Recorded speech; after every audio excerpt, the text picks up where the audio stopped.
さあ今日も GoPro Hero 12 MAX レンズ 2.0 で撮っていきましょうかね。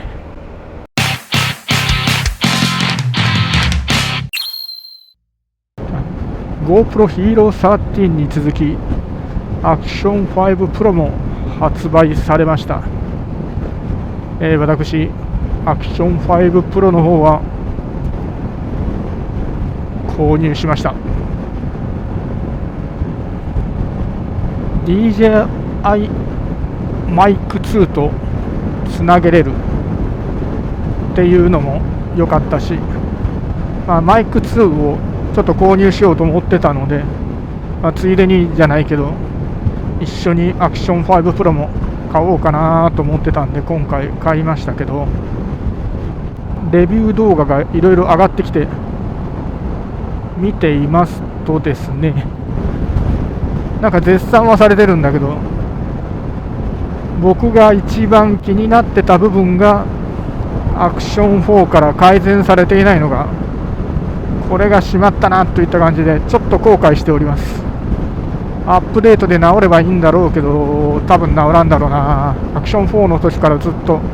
どうもそれ以前のアクション3の時からの症状というか、アクション3の時からある癖というかね、そういったものなので多分治らんだろうとは思うけど、 GoPro Hero 12を使い続けてるんですけれども、その理由の一つがこの GoPro の MAX レンズ 2.0 をつけた時の画角と水平維持の安定感、これを気に入って使っているわけなんですが、アクション4の方はこの GoPro よりも画角は狭くて、なおかつ水平維持が安定してないんで、バイクの走行動画を撮ることに関してはいまいちな感じなんで、僕としては気にならない人もいるとは思うけど、カーブで曲がったり交差点で曲がったり、とにかく曲がるときに傾くんですよね。水平維持ができなくなるんで、それが戻るまでにちょっと時間がかかるのがちょっと気持ち悪くって、アクション4の使用頻度は GoPro に比べるとかなり下がった状態でした、この1年。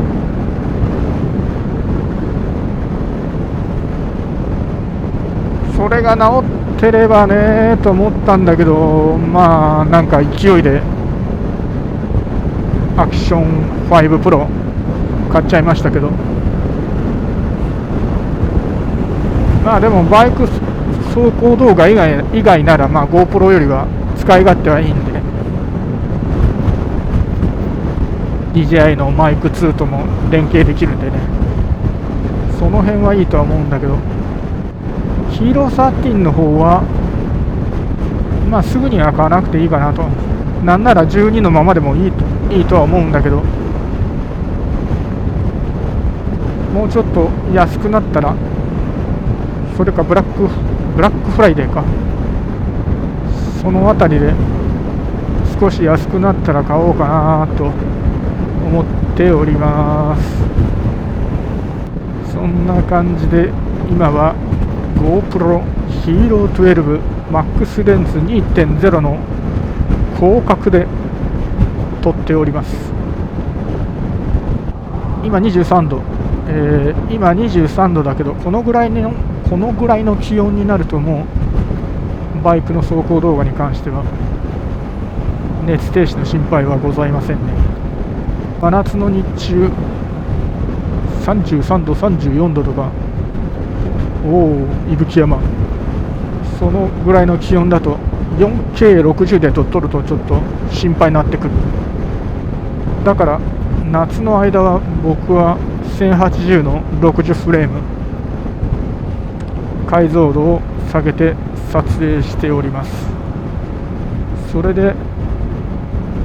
ヒーロー10、ヒーロー12ともに停止したことはないです。バイクの運転中はね。1年前にフォルツァ購入直後、6月末だね、去年。その時に 4K60 フレームでフォルツァの外観を撮影しようと思った時に一度熱停止したことがあるけど、それ以外はないね。バイク降りても撮影を続けたいのであればオズモアクションの方がいいわね。まあどんな道具もその道具の特徴を理解して使えばいいだけの話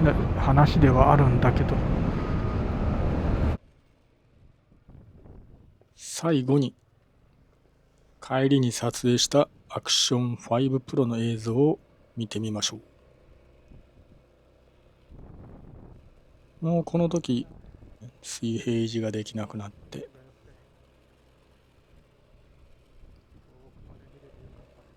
これが気にならない人ならまあいいと思うんですけれども、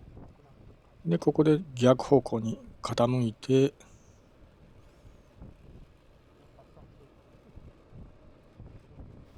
水平に戻るのにちょっと時間がかかる感じですね。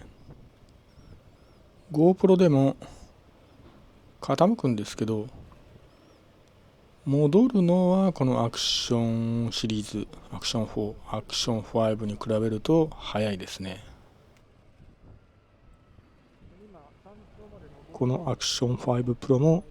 アクション4と同じように水平維持ができなくなることがあるのはちょっと残念でしたね。撮れた映像に関しては思っていたより綺麗ですね。この日は 1080p の60フレーム、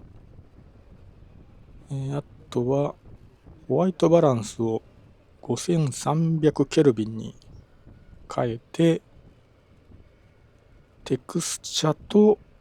ノイズ低減を0のまま、最低シャッタースピードが100分の1、好みの問題はあると思いますけれど、僕は結構好きですね。そんなに悪くないんじゃないかなと思います。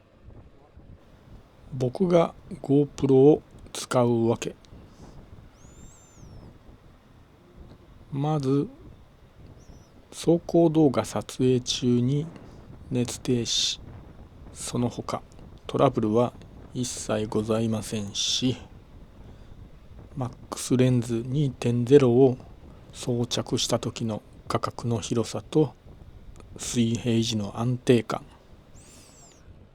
これがアクション4を使うよりも僕の好みに合ってるので、この1年 GoPro Hero 12をメインカメラとして使っています。水平維持の問題が解決されればアクション5 Pro の使用頻度は上がるかもしれませんが、それまではメインのカメラは GoPro Hero 12、そして今後13を買うことになったら13になると思います。今